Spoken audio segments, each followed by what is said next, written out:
Assalamualaikum warahmatullahi wabarakatuh.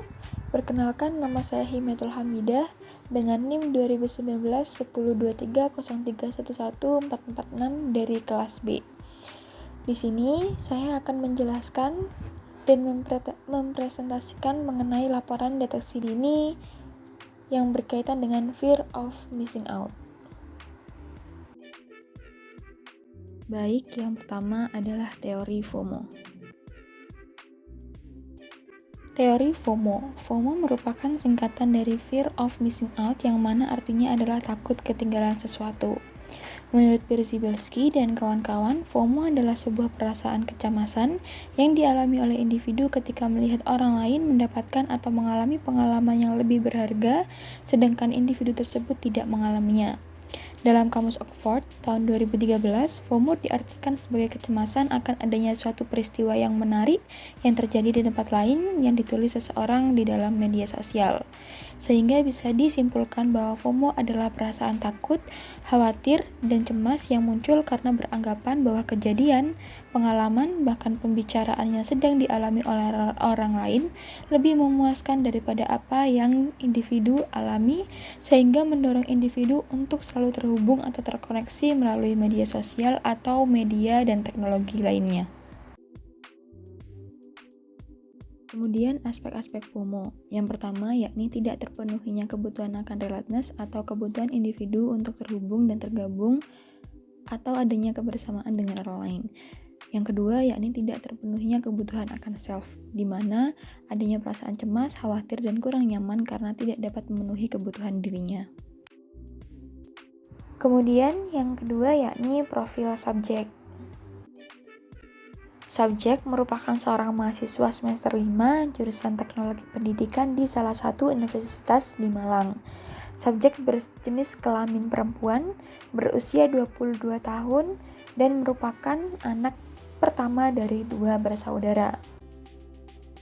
Kemudian yang ketiga yakni metode asesmen.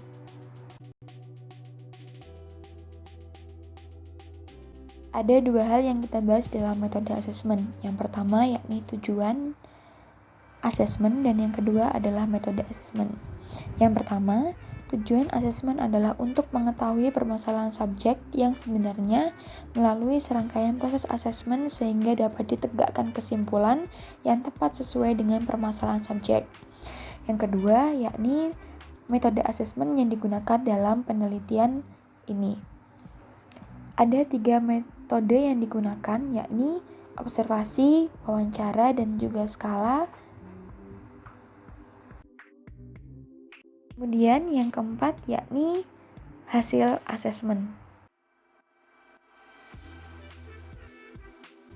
Hasil asesmen pertama yakni observasi. Observasi dilakukan pada hari Jumat 17 Desember 2021 pada pukul 16 sampai 20 di indekos subjek. Subjek mengenakan kaos lengan panjang dengan warna abu-abu dan biru, rok berwarna hitam, dan hijab berwarna hitam. Saat sampai di kos subjek sedang bermain handphone sambil berbincang dengan temannya, namun subjek lebih fokus kepada temannya karena sedang diajak bicara. Subjek seringkali melihat handphone dan media sosial yakni Instagram untuk mengetahui apa yang sedang terjadi di Instagram, mencari hiburan, dan tidak sering subjek membuka akun-akun massa.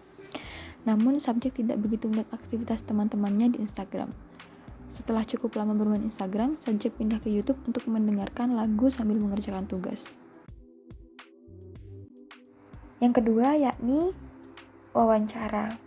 Wawancara dilakukan pada hari Kamis 16 Desember 2021 pada pukul 6 sampai 7 sore di indekos subjek. Wawancara dilakukan dengan memberikan beberapa pertanyaan kepada subjek. Dari hasil wawancara ditemukan bahwa subjek saat merasa bosan, subjek lebih memilih untuk tidur, memasak, dan bermain HP. Ketika bermain handphone, subjek memainkan sosial media. Ada beberapa sosial media yang dimiliki oleh subjek, yakni Instagram, WhatsApp, Facebook, YouTube, Line, dan Twitter. Namun, yang paling sering digunakan subjek adalah Instagram, YouTube, Google, dan WhatsApp. Tujuan subjek dalam menggunakan sosial media adalah untuk mencari berbagai informasi yang dibutuhkan dan mencari hiburan. Subjek menceritakan bahwa Subjek itu sering menggunakan media sosial setiap hari, bahkan setiap waktu, namun lebih sering menggunakan sosial media ketika ada waktu luang. Subjek menceritakan bahwa sosial media bagi diri subjek itu penting karena subjek bisa melihat cara memasak, mengetahui informasi mengenai K-pop, setelah itu bisa melihat lagu, menonton atau mencari hiburan, dan lain-lain. Subjek menceritakan bahwa dirinya jarang mencari informasi secara terus-menerus, baik mengenai kehidupan teman-temannya di sosial media maupun yang lainnya. Kalaupun mencari informasi secara terus-menerus, itu hanya tentang masakan dan K-pop dan jika ada waktu luang. Subjek juga menceritakan bahwa subjek agak merasa cemas jika teman-temannya memiliki pengalaman yang lebih berharga dari dirinya. Subjek juga agak merasa sedikit kecewa jika teman-temannya bersenang-senang tanpa mengajak dirinya, padahal dirinya berada pada kota yang sama. Namun, subjek merasa biasa saja ketika tidak mengetahui apa yang sedang teman-temannya lakukan. Lebih lanjut, subjek menceritakan bahwa dirinya lebih banyak bermain Instagram daripada YouTube ataupun Google. Di Instagram, subjek sering melihat dan mencari berita tentang K-pop, kemudian resep-resep dan memasak, kemudian subjek praktekkan dalam kehidupan nyatanya karena menurut subjek itu hal yang mudah untuk dilakukan. Selain itu, subjek juga terkadang mengupload beberapa kegiatannya di media sosial ketika berlibur atau sedang bersama teman-temannya. Subjek juga menceritakan bahwa dirinya beberapa kali men-stalking beberapa hal seperti kegiatan temannya dan lain-lain, meskipun sangat jarang dan hanya dilakukan ketika waktu luang. Subjek menceritakan bahwasanya kegiatan yang dia lakukan ini baru muncul ketika pandemi. Sebelum-sebelumnya, subjek tidak pernah melakukan hal ini. Subjek menjelaskan bahwa Instagram itu tidak sepenuhnya memberikan informasi yang dia inginkan. Ketika hal itu terjadi, maka subjek akan pindah ke Google untuk mencari informasi yang lebih detail, seperti cara mengatasi rambut rontok. Namun, subjek juga menjelaskan sebenarnya ketika bermain sosial media, bisa dikatakan setiap hari namun lebih sering ketika ada waktu luang. Bahkan subjek lebih suka tidur daripada bermain sosial media.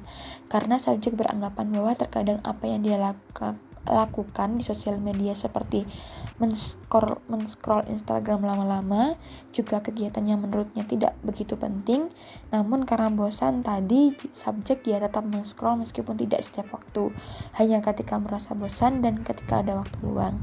Serta subjek memiliki kesibukan lain yakni mengerjakan tugas sehingga intensitas bermain media sosial tidak begitu sering meskipun dilakukan setiap hari. Subjek juga menceritakan bahwa sebenarnya subjek merasa agak kecewa dan kesal jika teman-temannya bersenang-senang atau melakukan sesuatu tanpa dirinya. Seperti ketika subjek mengetahui bahwa teman-temannya akan mengerjakan tugas di kampus, namun dirinya tidak diajak oleh teman-temannya. Hal itu membuat subjek merasa agak kecewa dan kesal karena menurut subjek, dia juga ingin diajak dan bisa merilekskan pikirannya dengan bertemu dengan teman-temannya. Subjek menceritakan ketika berkumpul dengan teman-temannya, subjek juga membicarakan hal-hal yang diketahui oleh teman-temannya dari media sosial seperti Instagram, kayak hal-hal yang sedang tren, dan itu dijadikan sebagai bahan obrolan yang nantinya ketika di waktu luang di kos subjek akan mencari tahu hal-hal tren itu.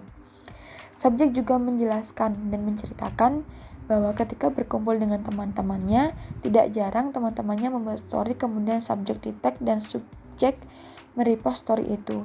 Tetapi subjek jarang melakukan itu, namun subjek beberapa kali membagikan sesuatu yang dia inginkan, seperti kegiatan yang dilakukannya.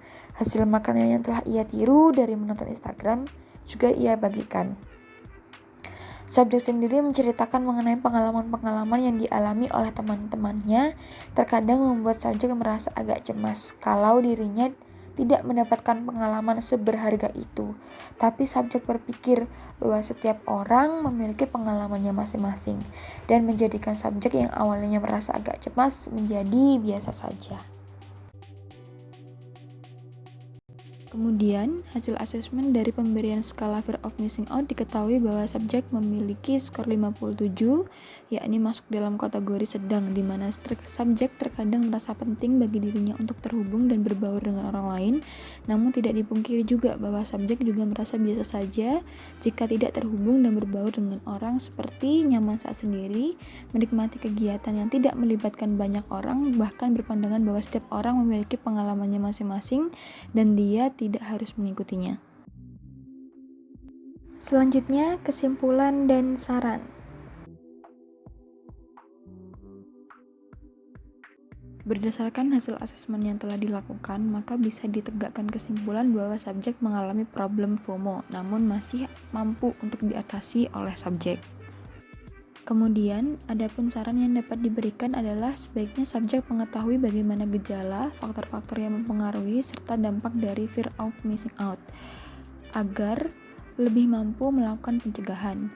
Selain itu, disarankan bagi subjek agar mengurangi intensitas penggunaan media sosial, meskipun intensitas penggunaan subjek tidak tinggi, namun alangkah lebih baiknya agar dibatasi dan dialihkan ke hal-hal yang lebih positif.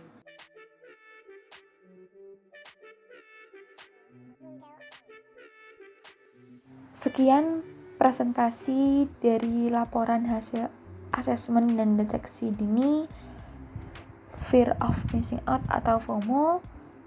Mohon maaf apabila ada salah kata. Sekian, wassalamualaikum warahmatullahi wabarakatuh.